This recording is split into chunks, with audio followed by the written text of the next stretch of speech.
Oke, assalamualaikum warahmatullahi wabarakatuh. Assalamualaikum warahmatullahi wabarakatuh. Salam. Oh iya, waalaikumsalam warahmatullahi. Mereka yang mau iya. sebenarnya siapa sih yang harus Ya udah salam ya. Pokoknya ada salam ya ini. Iya, ada salam. Betul. Halo teman-teman semua. Ketemu lagi di segmen kita ambil namanya Better Leader aja waktu itu ya. Iya, Better Leader boleh. Edisi spesial. Kenapa spesial, Ted? Karena kami berdua di bulan ini itu tepat 12 tahun di dunia bisnis. Itu kalau anak dari SD, SMP, saya mau udah lulus. Tinggal masuk kuliah nih. Harusnya lulus ya.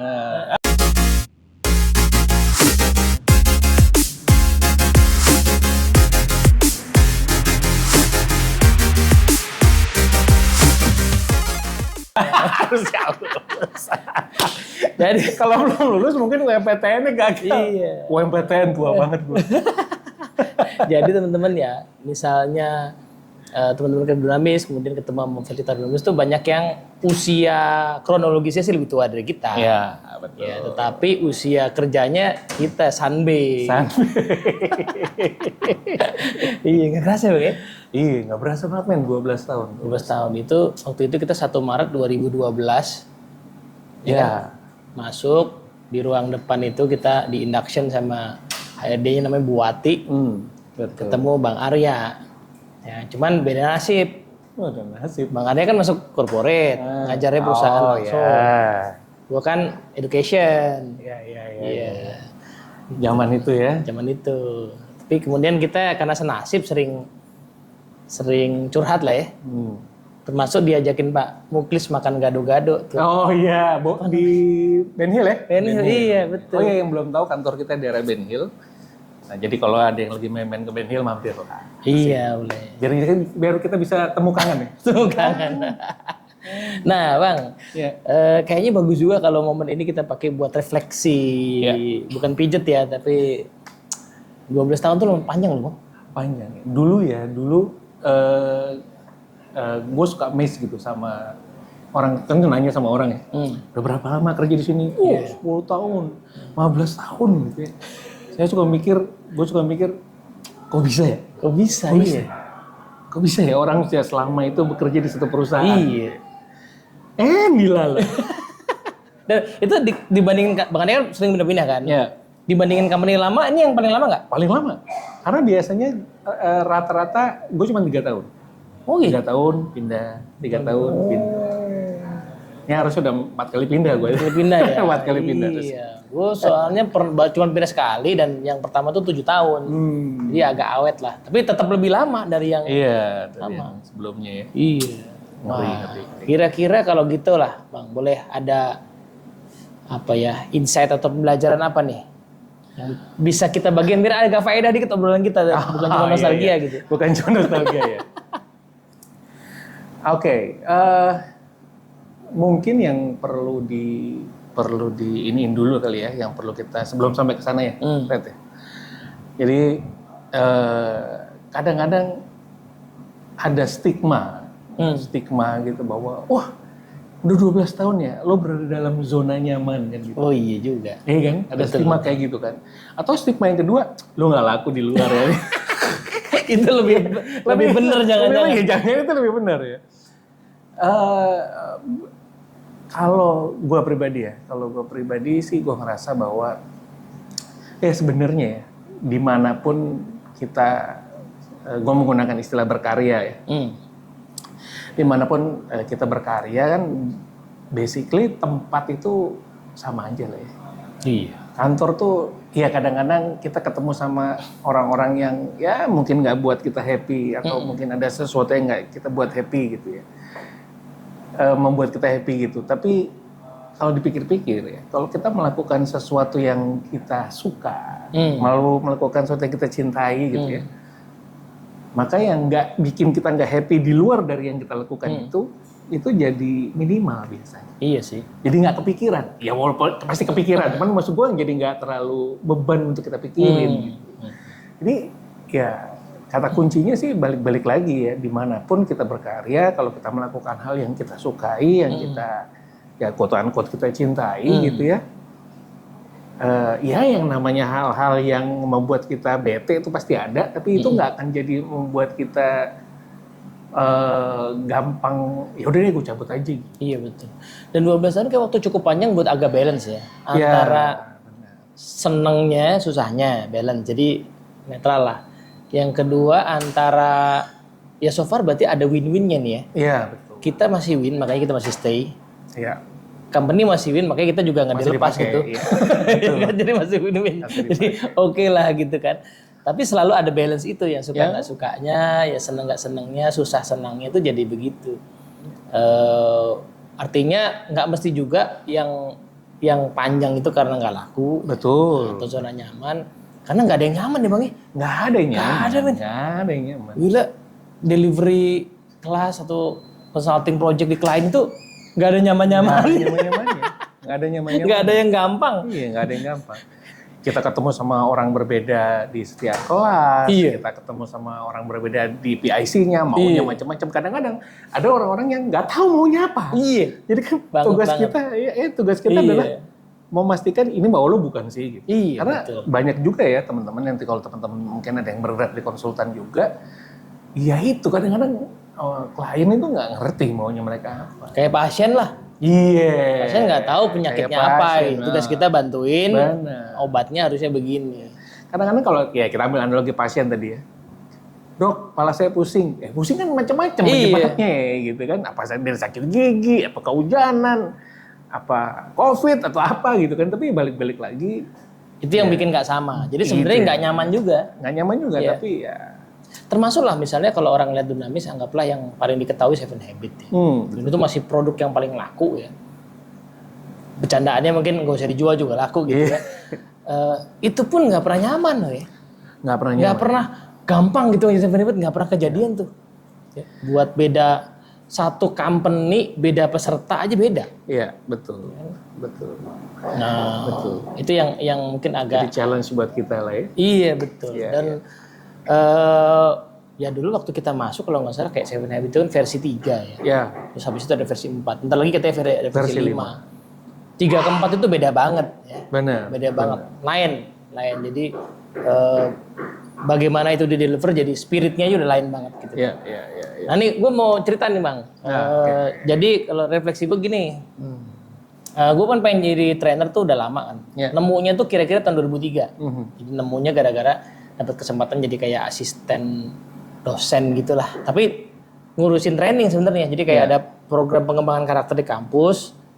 Ya, training bentuknya terus jadi asisten terus kayaknya cocok nih. Jadi 2003 sampai 2000, tapi sebelum masuk ya 2011-an itu udah suka ngajar-ngajar tuh.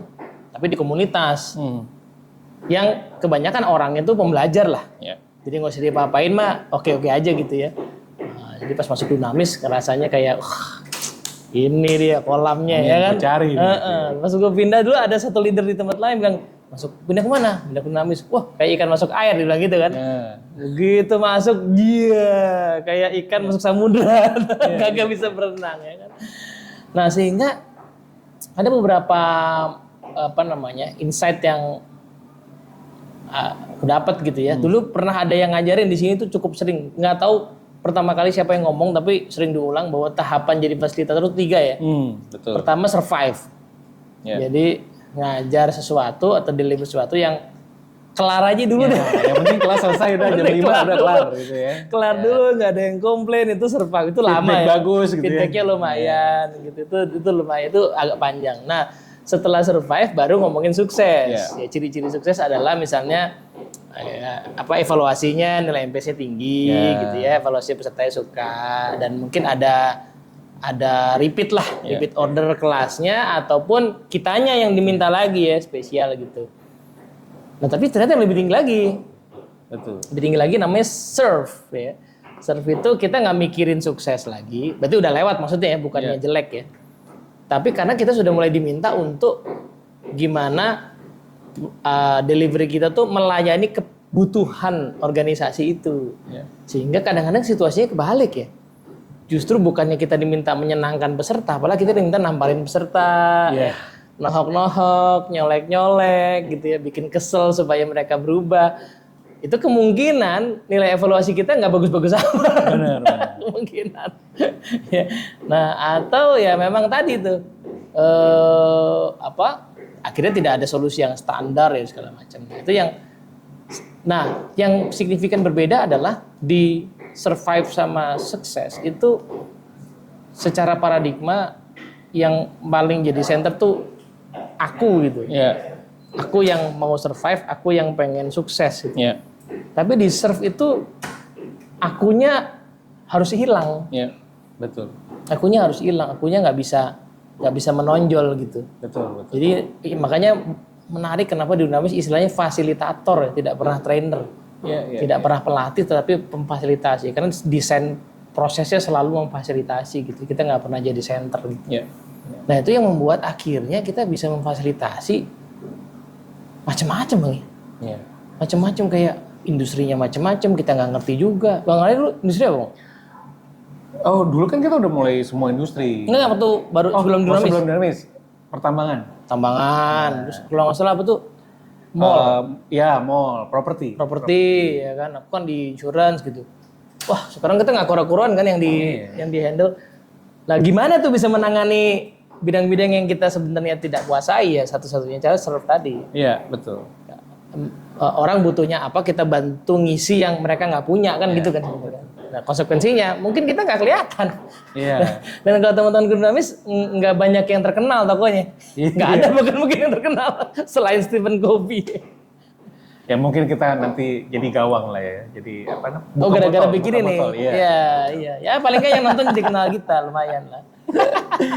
Iya, itu menarik ya, Ted. Karena gini ya, ini buat teman-teman yang mungkin mau berprofesi ya. Nah, iya betul seperti juga. Saya, seperti Mas Teddy. Jadi gini, kadang-kadang ada orang-orang yang secara kita tahu mereka knowledgeable ya. Banyak, wawasannya luas, isi kepalanya banyak gitu ya. Cuman seringkali kesalahan yang dibuat itu adalah karena mereka tahu banyak, mereka ingin ngasih banyak. Wow, kan gitu padat ya? gitu ya. Padat. Padahal iya, kayak gini deh, kayak ilustrasinya kalau kita makan di restoran Padang. Restoran Minang ya, restoran Padang lah ya gitu ya. Itu kan itu disajikan banyak lauk ya. Paling yang kita makan cuma 2 atau 3. Iya, betul Ya. Nah, sehingga yang lain, ya kalau di restoran Padang nggak mungkin mubazir lah ya gitu ya. Tapi kalau dalam sebuah pelatihan yang banyak tadi itu kalau nggak dibutuhkan ya yang jadi mubazir. Iya, betul. Kan jadi mubazir dalam artian ya cuma sekedar oh iya ya doang gitu. Tapi apakah merubah perilaku mereka atau menjadikan itu sebagai knowledge buat mereka? Ya kadang-kadang enggak juga. Betul. Ya mungkin kalau pakai analogi dokter tadi ya, ya bagaimanapun dosis itu perlu diatur. Betul. Kombinasi obat perlu didesain dan kalau dipikir-pikir misalnya obatnya 3 kali sehari buat 5 hari kan 15. Kenapa nggak sekaligus 15 diminum sehari kan? Iya benar. Ya ini menarik ya. Dan kayak gini lah ya mungkin contohnya misalnya kalau kita sakit gigi nih mau cabut gigi kan ditanya dulu dites dulu tensi darahnya. Wah nih bapak tensinya tinggi nih jangan cabut gigi dulu tapi diturunin dulu tensinya kan gitu ya. Jadi kita mesti melihat sumber dari ya tadi kan di awal saya sempat cerita ya kadang-kadang banyak orang nggak tahu masalahnya apa. Ya, kita mesti cari dulu sumbernya dan sumbernya itu yang mesti kita obatin dulu. Setelah itu nanti mulai ke hal-hal yang lain.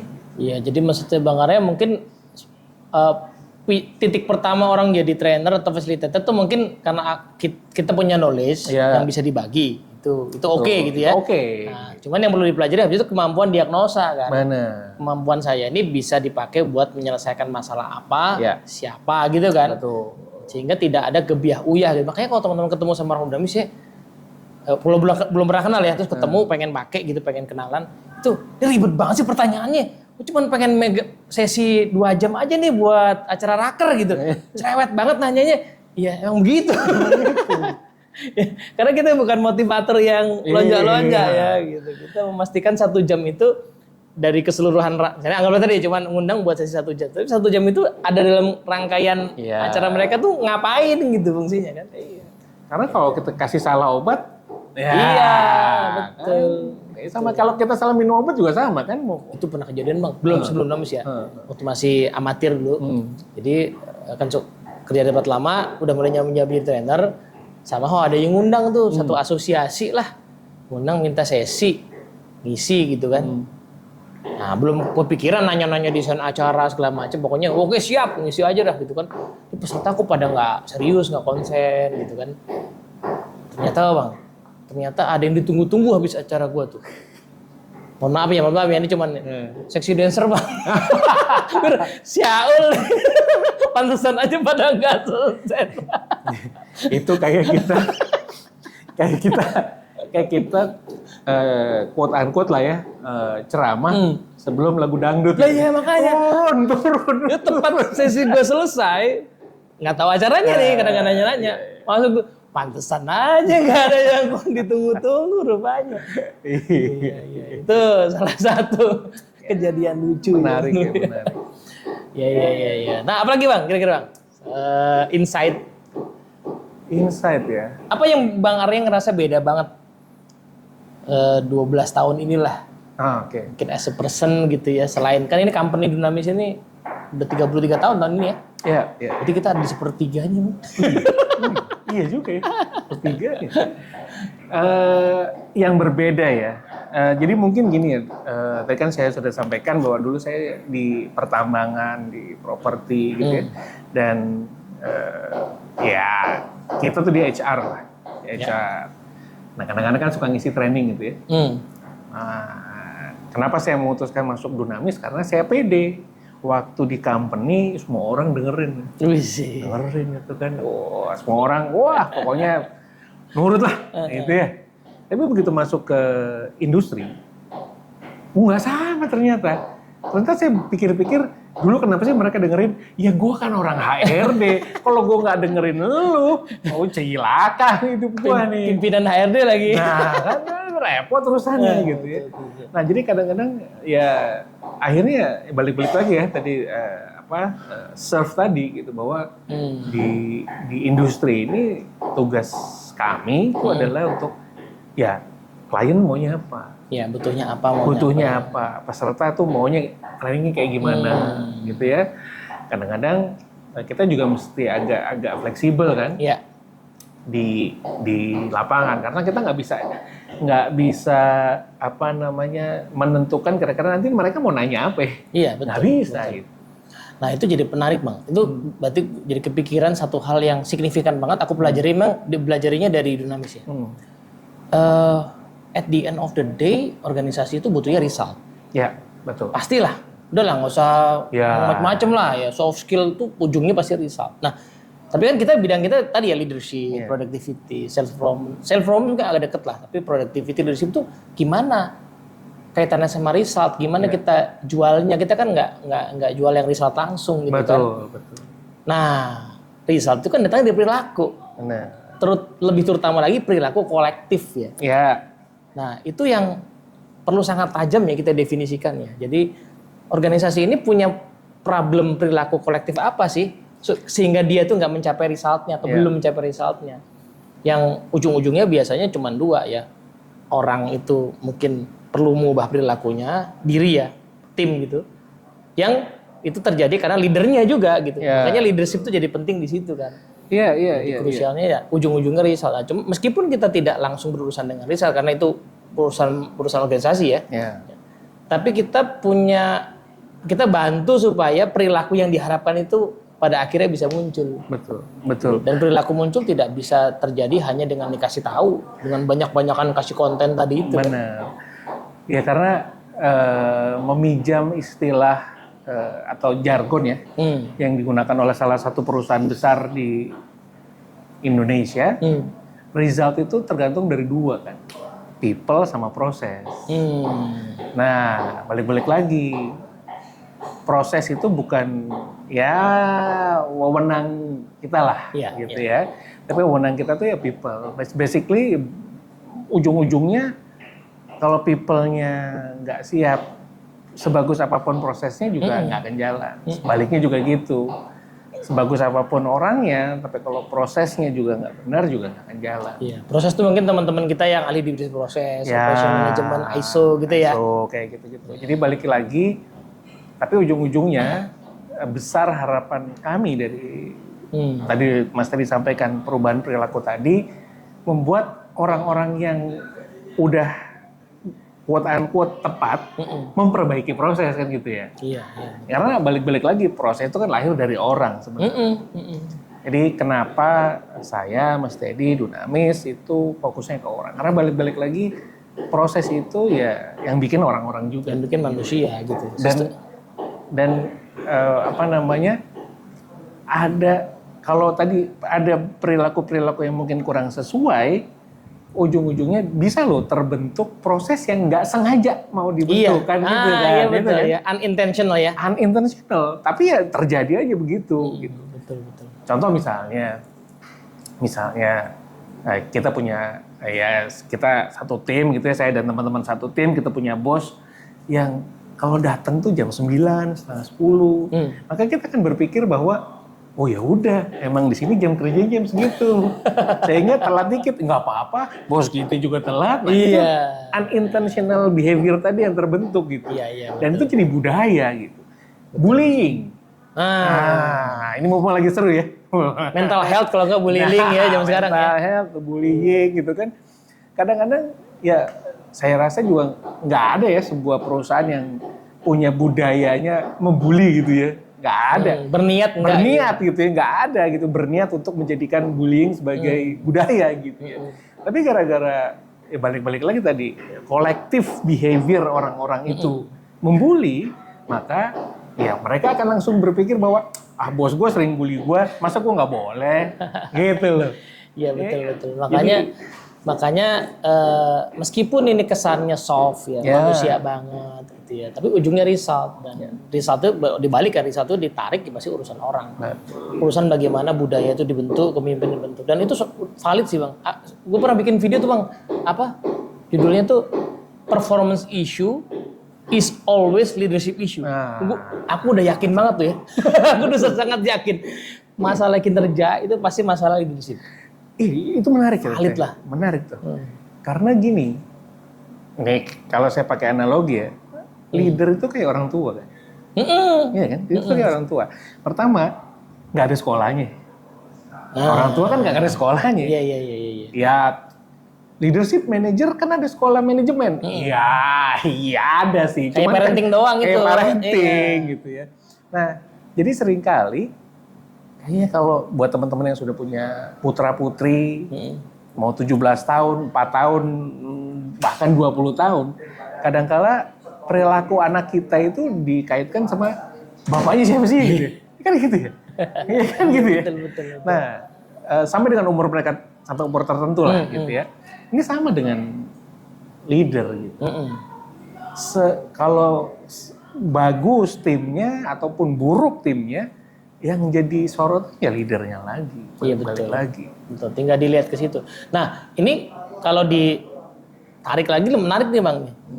Leader itu nggak ada sekolahnya. Kalau yang kami alami ya, ketika organisasi ngundang kita buat leadership development program gitu ya. Menariknya gini, karena organisasi itu udah lama ada. Ya. Leadernya udah lama ada. Leadernya kadang-kadang dari bawah gitu ya. Lah, kok bisa hidup di organisasi? Padahal baru pertama kali itu ngundang kita misalnya. Dan banyak ya Bang yang sama Dunamis itu baru pertama kali ngadain LDP gitu. Lah leadernya selama ini belajar dari mana? Yang nggak bisa dari adalah belajar dari leader sebelumnya lah. Iya. Kalau dibalik lagi, kenapa leadership jadi penting ya? Karena tanpa sadar kita tuh suka nggak suka akan mewariskan gaya kepemimpinan itu. Iya, itu menarik ya. Ya kalau gaya kepemimpinannya efektif, baik, alhamdulillah. Betul. Nah, tapi kalau kurang efektif gitu ya. Nah, ini kan perlu ada benchmarknya berarti kan. Perlu ada benchmarknya gitu. Apakah yang saya pakai ini sekarang, yang saya tanpa sadar pelajari dari bos saya itu efektif nggak untuk kondisi sekarang gitu loh. Dan kata kuncinya efektif tadi ya. Karena balik-balik lagi, perubahan zaman membutuhkan gaya kepemimpinan yang berbeda juga. Iya, betul. Iya kan, gitu. Jadi balik-balik lagi, ya saya diajarin sama orang tua saya dulu. Kalau jam 6 belum pulang nih, masih kecil ya, jam 6 maghrib nih belum pulang, orang tua suka ngomong, hati-hati loh, nanti diculik kalong wewe kan gitu ya. Kan nggak bisa saya pakai ke anak saya. Nah kamu jam segini belum pulang, nanti culik kalong wewe. Kalong wewe apa sih? Panjang jelasinnya. Nggak efektif. Nggak efektif. Mitosnya harus ganti. Mitosnya harus ganti. Iya, Jadi betul. ya balik-balik lagi. Yang ya efektif itu kan balik-balik lagi ya. Jadi seiring zaman berubah, yang mungkin kita pelajari dari leader kita terdahulu tuh udah oke, cuman masalahnya ya di dunia yang serba nggak pasti sekarang gitu ya, yang berubahan tuh cepat, bisa hitungan bulan, jam bahkan hari gitu ya. Jadi ya pemahaman, pengetahuan tentang leadership itu jadi menurut saya sih jadi penting. Jadi penting. Nah ini jadi keingetan gara-gara pengaruh kayak pakai analogi orang tua tadi.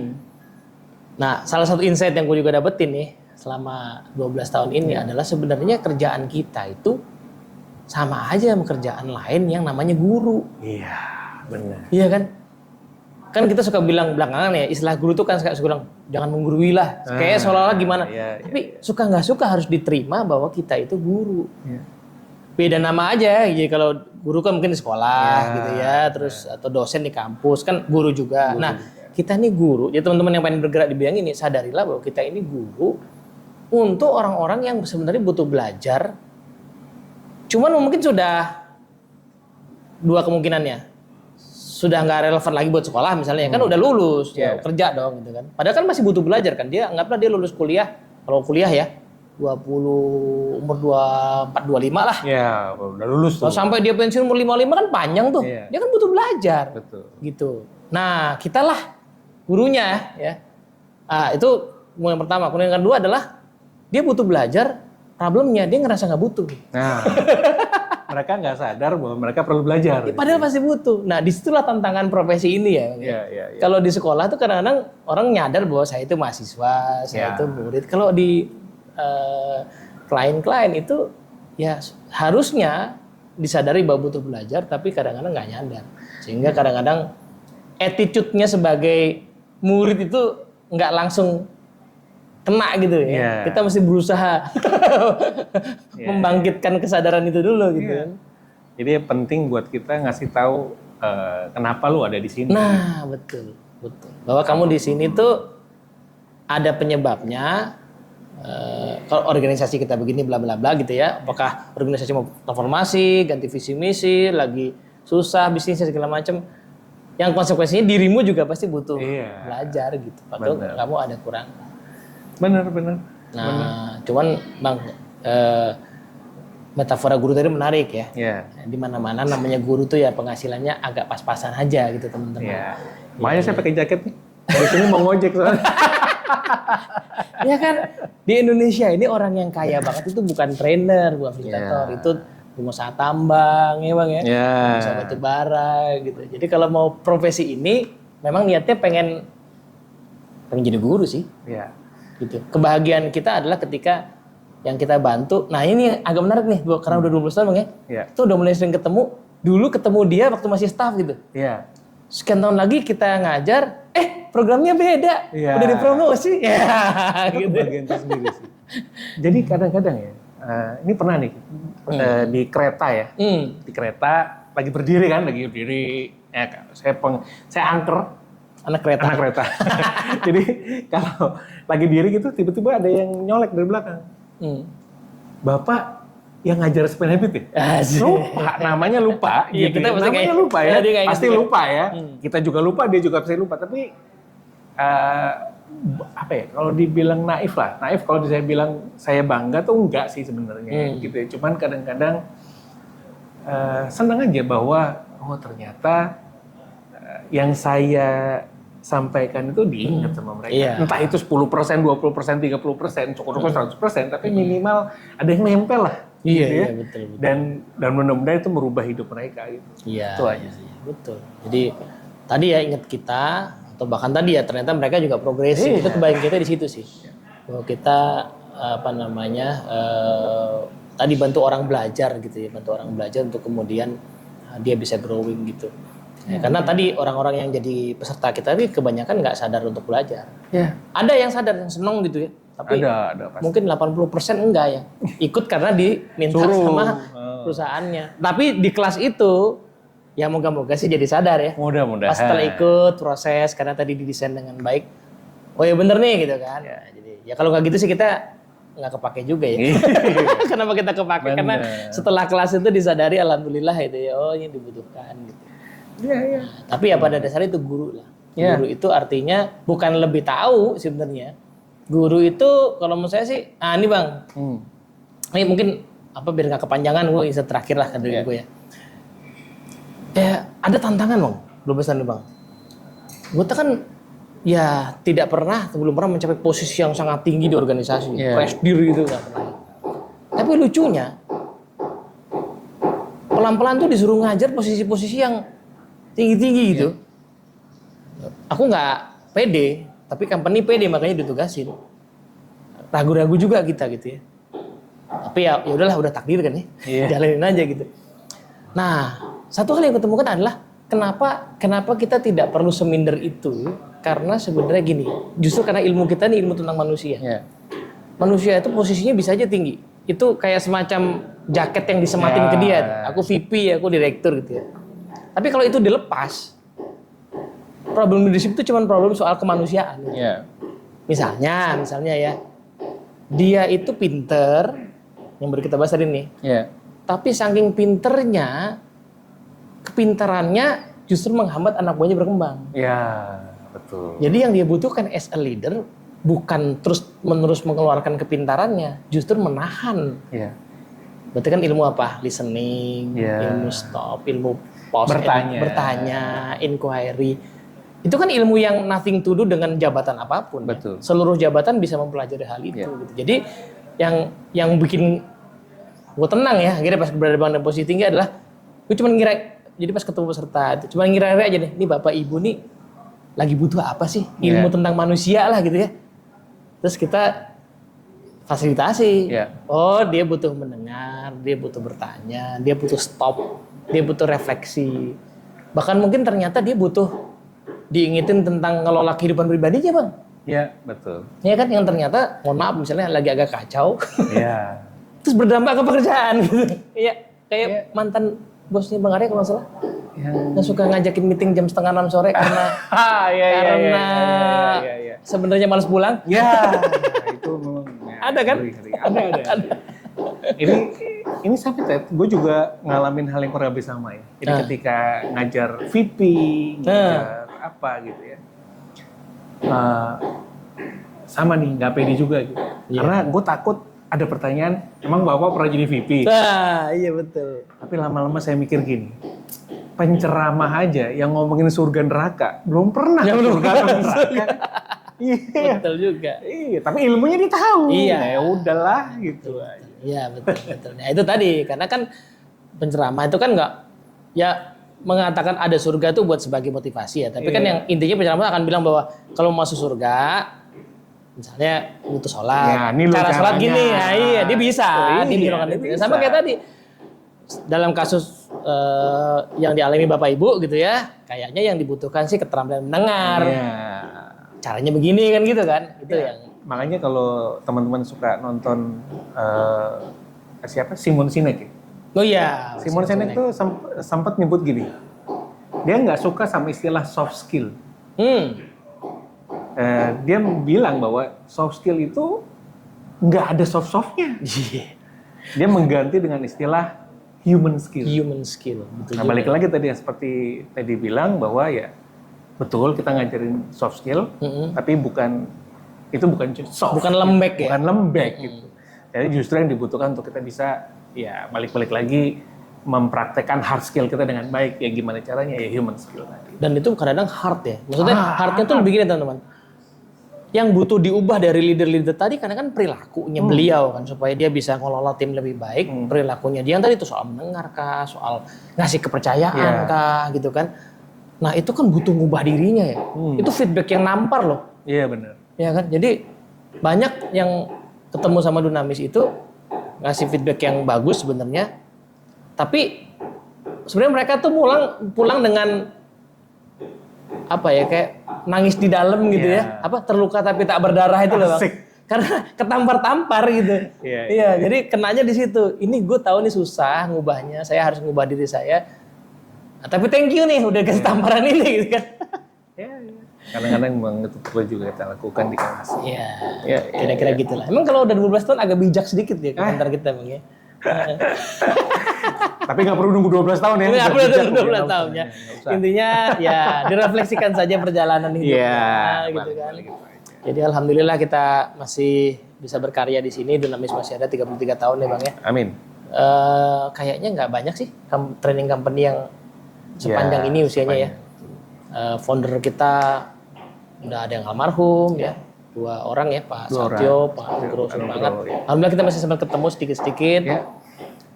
Bisa belajar banyak dari beliau. Pak Nuk sih, gue nggak banyak ketemu, tapi momen ketemunya tuh selalu keinget gitu. Iya, betul. Kalau Pak Satyo agak lama sih, Pak Nuk agak nggak banyak, tapi momen ketemunya berkesan banget. Ya moga-moga kita belum tahu ya sampai kapan, tapi yang jelas di umur segini mah. Ya. Di titik ini bisa kontribusi apa gitu ya Pak? Ya, betul. Sama kayak di kelas juga ya. Ya di kelas yang lagi dihadapin ini kita bisa bantu apa gitu. Oke, itu Bang. Oke. Sampai ketemu teman-teman ya. Ketemu lagi 12 tahun kemudian. Assalamualaikum warahmatullahi wabarakatuh. Waalaikumsalam warahmatullahi wabarakatuh.